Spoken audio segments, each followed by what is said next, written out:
وسلم۔ پچھلے چند جمعہ سے نماز کے تعلق سے آپ سماعت فرما رہے ہیں۔ مولا کریم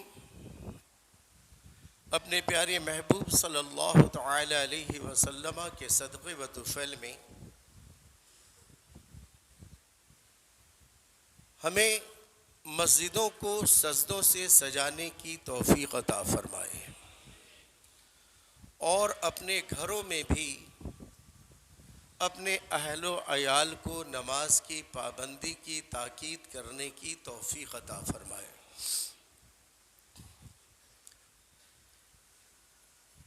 آئیے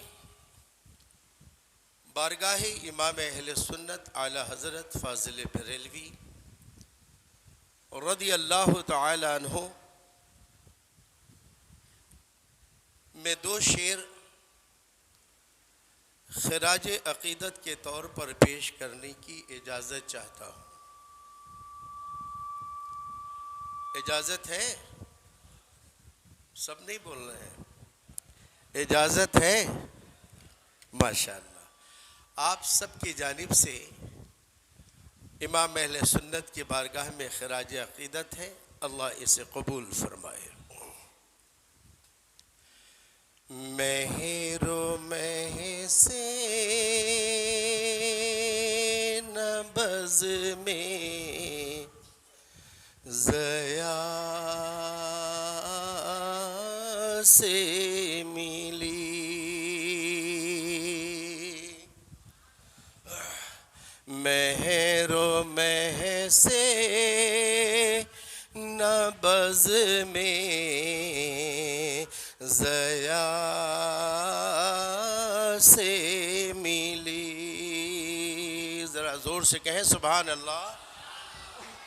مہر و مہ سے نبض میں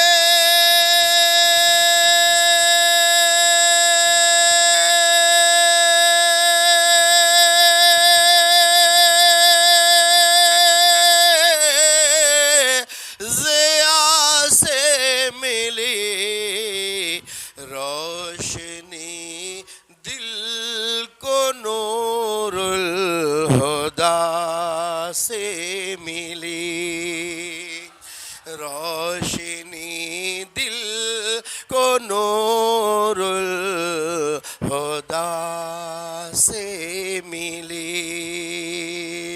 اور جو اردو سمجھتے ہیں کہہ دیں سبحان اللہ۔ قادری سلسلہ ہے مقدر میرا، قادری سلسلہ ہے مقدر میرا۔ جس کو غوث اعظم کا سلسلہ مل جائے وہ کبھی جہنم میں جا ہی نہیں سکتا ہے۔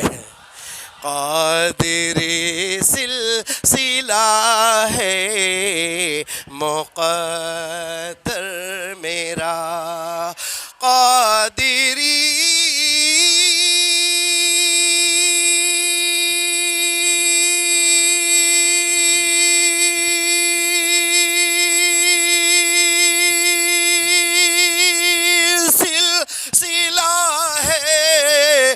مقدر میرا، مجھ کو نسبت یہ احمد رضا سے ملی، مجھ کو نسبت یہ احمد رضا سے ملی، مجھ کو نسبت یہ احمد،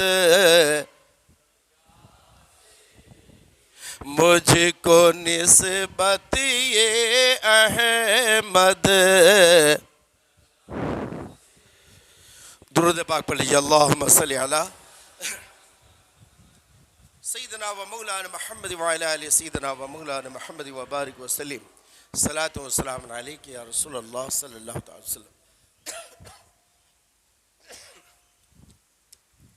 مارکیٹ کے اندر جو سب سے زیادہ قیمتی ہے، سب سے زیادہ جو قیمتی چیز ہے مارکیٹ کے اندر آج کے زمانے میں اور ہر زمانے میں، اس کو کہتے ہیں ہیرا. جیسے کوہ نور ہیرا کا واقعہ آپ نے سنا ہوگا، جو آج لندن میوزیم کے اندر موجود ہے، کوہ نور ہیرا، تو اس کا نام ہے ہیرا. اور اس کے مد مقابل میں جو قیمتی چیز ہے اس کا نام ہے سونا، گولڈ. سونا اور ہیرا یہ ہر زمانے میں بڑی قیمتی چیز رہی ہے، اور ہر زمانے کے مالداروں نے، رئیسوں نے، بادشاہوں نے، راجاؤں نے، کنگ آف کنٹری نے ہیرے اور سونے کی طرف زیادہ توجہ دی ہے. اسی طریقے سے اسلام نے بھی ہیرے اور سونے کو مثال کے طور پر رکھا گیا ہے. یہاں سے لے کر وہاں تک سبحان اللہ بولے. اب جو میں بات کرنے جا رہا ہوں اس کو ذرا سمجھنے کی کوشش کیجیے گا. ہیرا اور گولڈ، سونا، یہ بڑی قیمتی اشیاء ہے. سرکار سیدنا مولا علی رضی اللہ تعالیٰ عنہ کی طرف یہ واقعہ منسوب کیا جاتا ہے.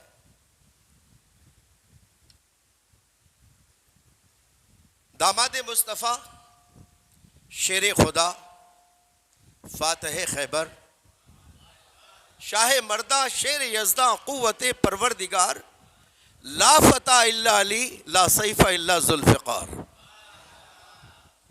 سرکار مولا علی رضی اللہ تعالیٰ عنہ آپ ارشاد فرماتے ہیں کہ رشتہ دار جو بلڈ ریلیشن ہے، ماں باپ کی طرف سے رشتہ دار ہیں، ماں کی طرف سے رشتہ دار ہیں، باپ کی طرف سے رشتہ دار ہیں، یہ رشتہ دار جو ہیں وہ گولڈ کی طرح ہے، سونا کی طرح ہے.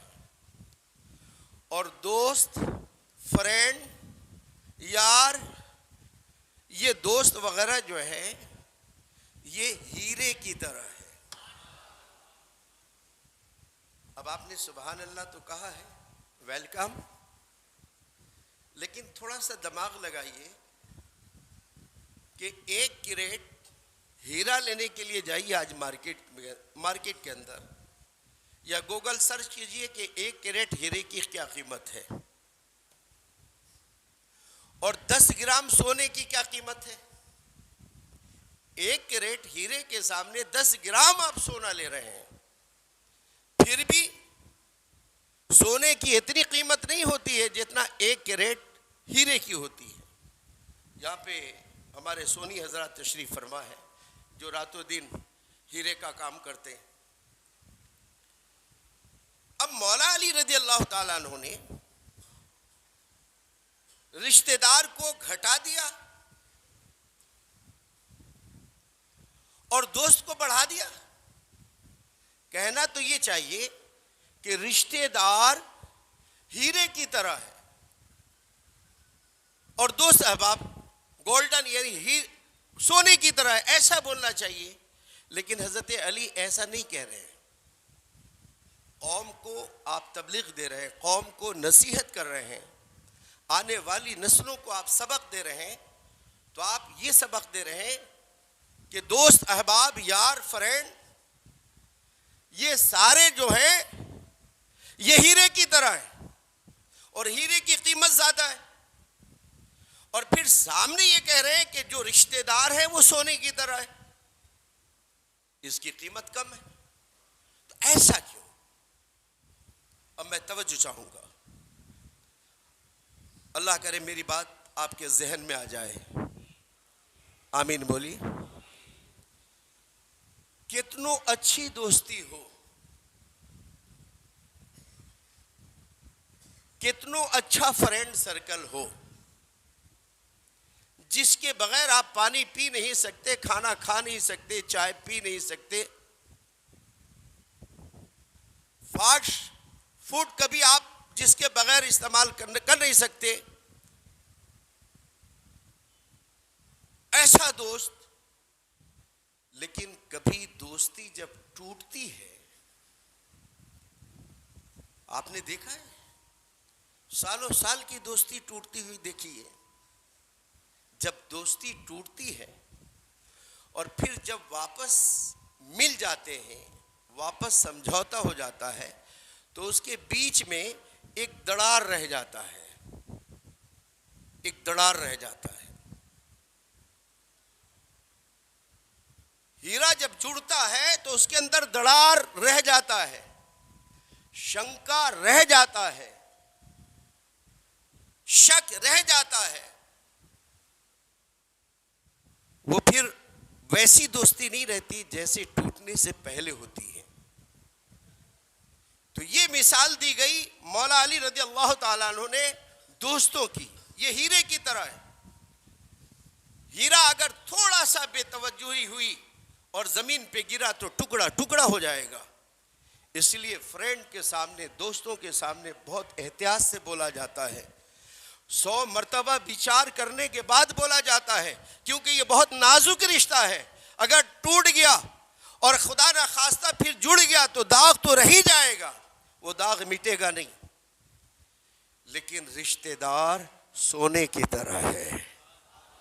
اگر یہ 100 ٹکڑے بھی ہو جائے، 1000 ٹکڑے بھی ہو جائے، جب اس کو گلاؤ گے تو کہیں کوئی دراڑ نظر نہیں آئے گا، سب آپس میں ملے جلے ہوں گے. اس کو رشتہ دار کہا گیا ہے. اب آؤ، میرے آقا صلی اللہ علیہ وسلم کی حدیث پاک کا مفہوم ہے کہ تم اپنی نمازوں کو، تم اپنے روزے کو، تم اپنے حج کو، تم اپنے زکوٰۃ کو، تم اپنے خیرات کو، تم اپنی نیکیوں کو اگر بچانا چاہو تو رشتہ داروں کے ساتھ اچھا سلوک کرو. رشتہ داروں کے ساتھ اچھا سلوک کرو. میرے آقا فرماتے ہیں جو لوگ اپنے رشتہ داروں کے ساتھ اچھا سلوک کرتے ہیں، اچھا رشتہ رکھتے ہیں، بھلے ہزاروں کانٹوں پر کھیلنا پڑے، اتنا آسان نہیں ہے نبھانا. کانٹوں زہر کے گھونٹ پینا پڑے، پھر بھی رشتہ داروں سے رشتہ مت توڑنا. رشتہ داروں سے صلہ رحمی کرتے رہنا. کیوں؟ کہ صلہ رحمی، رشتہ داروں کے ساتھ اچھا سلوک کرنا، یہ عمر کو بڑھاتا ہے، عمر کو بڑھاتا ہے. اب آپ دیکھیے، نیکیاں جو ہے کبھی برباد نہیں ہوتی. میرے آقا صلی اللہ علیہ وسلم سے پہلے 571 سال پہلے ایک زمانہ گزرا حضرت عیسیٰ علیہ السلام کا.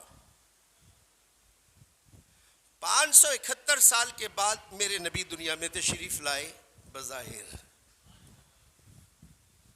ورنہ میرے آقا کی عمر تو ایسی ہے کہ اللہ کے سوا کوئی جانتا بھی نہیں ہے. ذرا زور سے کہہ دو. میرے آقا ارشاد فرماتے کنت نبیّا و آدم بین الماء والطین. میں اس وقت نبی تھا جب آدم علیہ السلام کی باڈی تیار نہیں ہوئی تھی. باڈی تیار کرنے کے لیے مٹی اور پانی کو جمع کیا گیا تھا، اس وقت میں اللہ کا نبی تھا.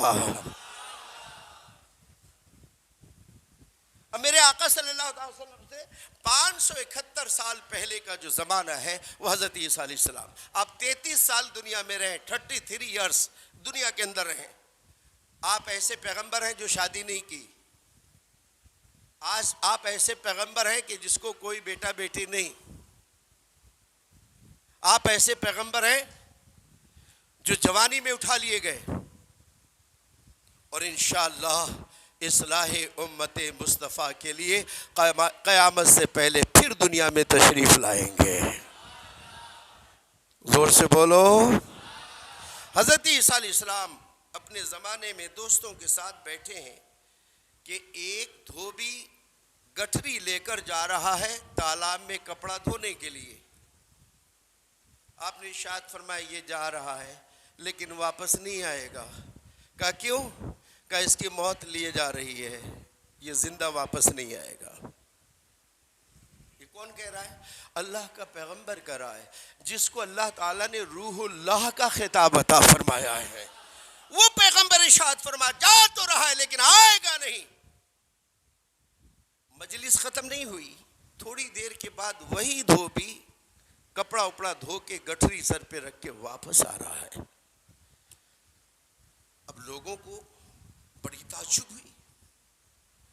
آپ نے پوچھا کہ اے عیسیٰ روح اللہ, اے اللہ کے نبی, آپ نے تو فرمایا تھا کہ جا رہا ہے, آئے گا نہیں, اور یہ زندہ آیا.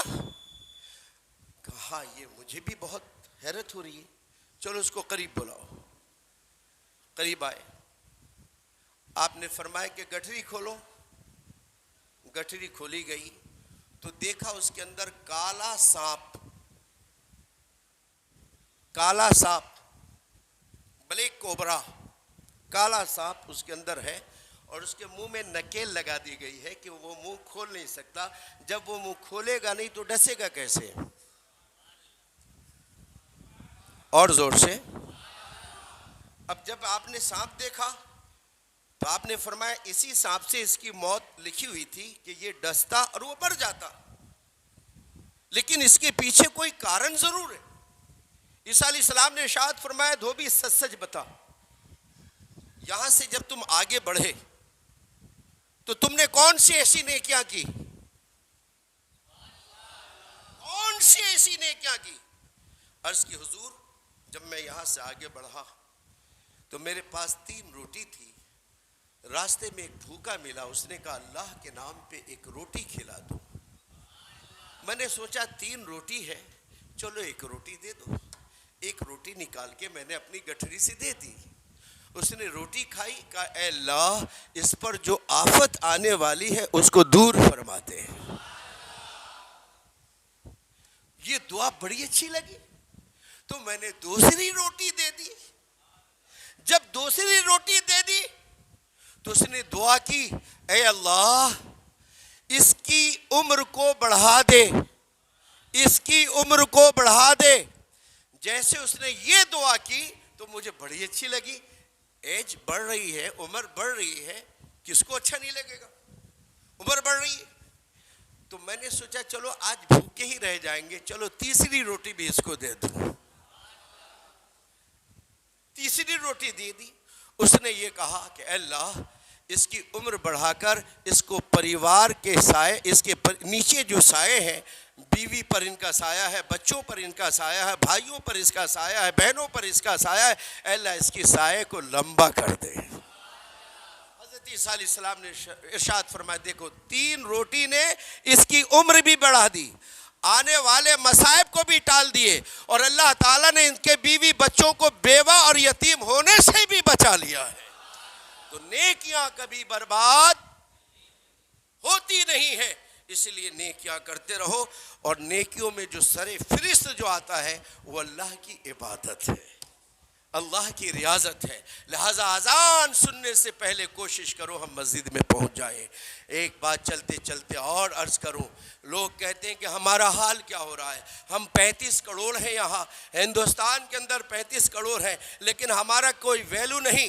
تو سنو, ایک شبد کے اندر اگر میں بات بولنا چاہوں تو سنو, کان کھول کر سنو. جس دن یہ مسلمان فجر کی نماز کے لیے اسی طریقے سے تیار ہوں گے جس طریقے سے جمعہ اور عید بقرعید کے لیے تیار ہوتے ہیں, تو انشاءاللہ کوئی گلہ شکوہ کرنے کی ضرورت نہیں پڑے گی. اگر آپ نے فجر کو اسی طریقے سے پڑھا جس طریقے سے آپ جمعہ پڑھتے ہیں. اللہ تعالی ہمیں عبادت کا شوق اور عبادت کا شوق اور جذبہ عطا فرمائے, نماز کی پابندی کی توفیق عطا فرمائے. السلام علیکم.